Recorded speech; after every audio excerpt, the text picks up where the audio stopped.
ödebilin bir realiteli. Şonla bir de halal oluyor. Menne yok ey, talla menne yok.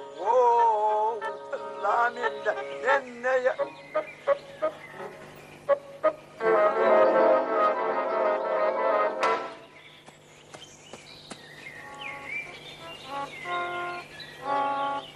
Kadırdanlar, kulak koyun.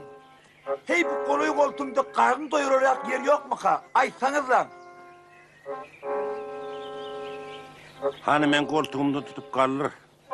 Men senin ağzını matın bol yerine gideyim.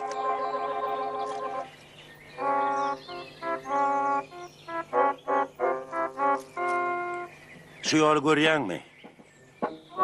Hova. Sen şu yolun dağın girişindeki üğürmeçenli giderdin. Onunla karı tuğdun yanından çepe urlardın.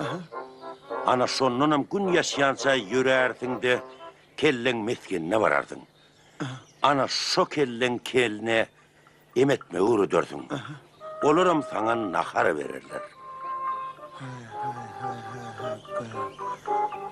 Men kellen deyip alap vermeliler.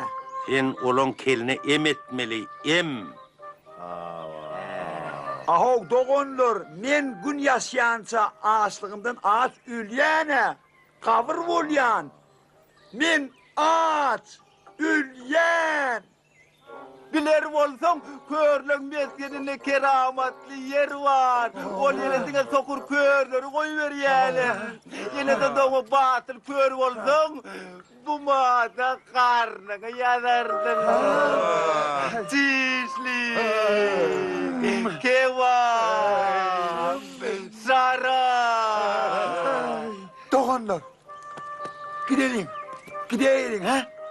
Toyota Musa gidelim de. Men ağaç. Yok.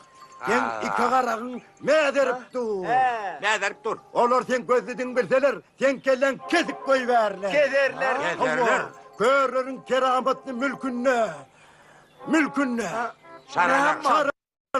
Şarlar, çiğişlikler tütseler, kadavlar buğuruptu. İzmirli mi? Alyanla. Vallahi de men gözüm asman. Ananayım gözüm asman.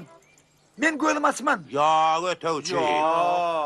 Biz 4 tane kör bolup bir gözlüğünü iğnimde tırkap barsak. Bizi hükman öldürürler. Yarın körlün toyuna gidelim. Toyuna gidelim. Yarın